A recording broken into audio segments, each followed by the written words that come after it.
Hello, everyone. Today I'm going to give a brief overview of the fallacy known as ad hominem, a very common fallacy. Um, it's, again, a Latin term, as many of them are. Translated literally, it would mean something like to or for the person, hominem being human or person. The ad hominem fallacy is when one uses some irrelevant claim about a person as a reason to accept or reject some claim, or as a reason to accept or reject some argument as a whole. Um, like this is very common. If you want examples, just watch any sort of media source for a few minutes, and you should get a couple dozen.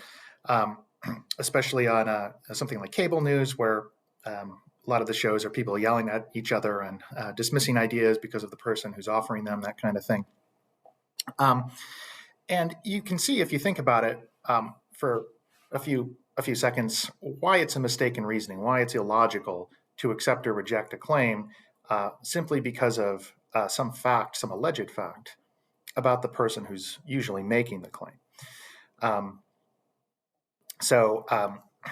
Imagine somebody who's a terrible human being, right? Somebody who's known to be a murderer, a thief, a liar, a really bad guy, comes up to you and asserts that 2 + 2 = 4.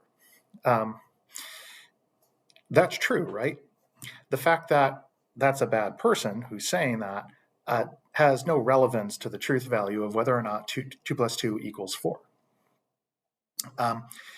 If someone tried to dismiss that and say, well, 2 + 2 = 4, yeah, right, why should I believe that? You're a horrible person. You might be lying. What you're saying, it shouldn't be taken seriously because you're, morally speaking, somebody who's very bad. Now, it's true in our example that this is a bad person, but that just has no relevance whatsoever to whether or not 2 + 2 = 4. So the ad hominem fallacy is what's known as a fallacy of irrelevance. That's a broad class of fallacies. Any mistaken reasoning that rests on appealing to some irrelevant factor will be a fallacy of irrelevance. And usually it's the case that facts about a person are not relevant to some argument or to some claim that's being made. So usually, if someone's appealing to facts about a person, whether those are alleged facts, whether or not the claims are true or false, usually just have no bearing on the logic of the argument or the truth of the claim that's being made. Sometimes they do, though. So I'll give you an example. Suppose someone was making the argument. Let's use our same example. This person who's, I'm just asking you to assume, is morally bad. What if we were making an argument with the conclusion that this person is, in fact, a bad person? If you're going to make an argument, you have to defend that somehow. You have to provide reasons to back it up. And presumably those reasons are going to reference facts about the person. In that case, claims about the person are not irrelevant. They actually are relevant to the conclusion because our conclusion is about that person. So if I want to say, so-and-so is a bad person, you might ask, okay, what's your argument for that? Back it up. Well, I might start listing his crimes, right? I might say, well, he, killed a few people last week, regularly robs people, never keeps his promises, and I can provide documentation to back up these claims, let's say. If somebody tried to say, well, wait a minute, that's a bad argument because you're attacking the person, right? You should focus on the relevant claims, the relevant issues. But in this case, the relevant issues are the person. This argument just so happens to be about a person's character, and therefore the premises in my argument are probably also going to be about the person's character. So that's not an ad hominem fallacy, simply because the ad hominem considerations about the person, are in fact, in this case, relevant to the conclusion that I'm trying to defend.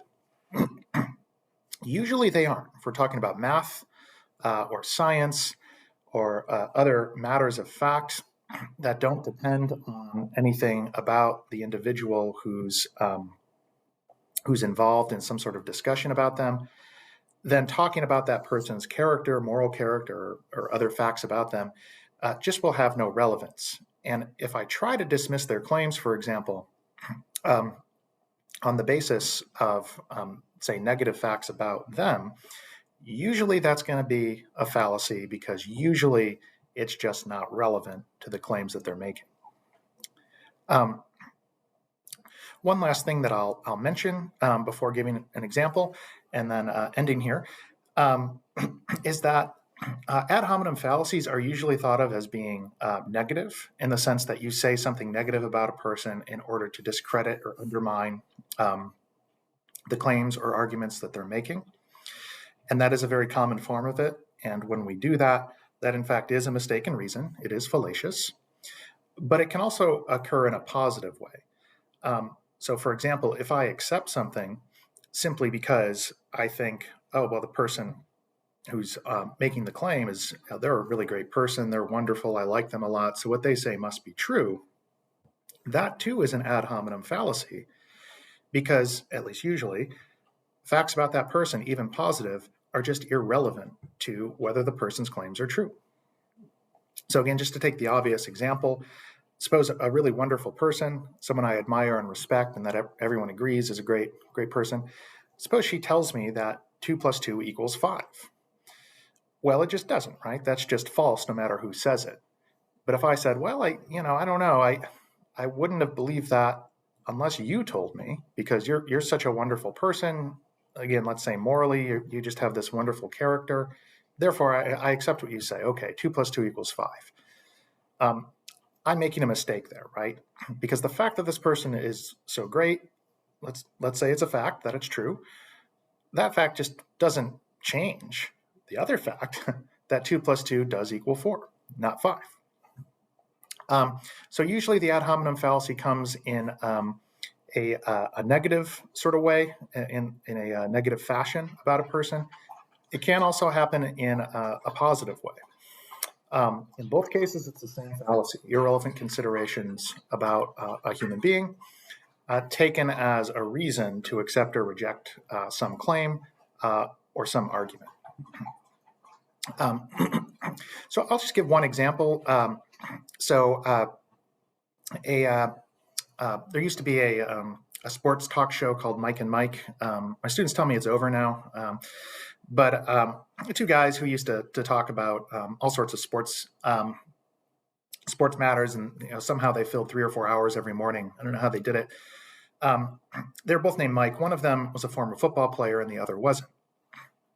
And the football player, Mike, would often, in my experience, listening to the show once in a while, the football player, Mike, would often reject what the other Mike was saying about football on the grounds that, well, you never played football, so you don't know what you're talking about.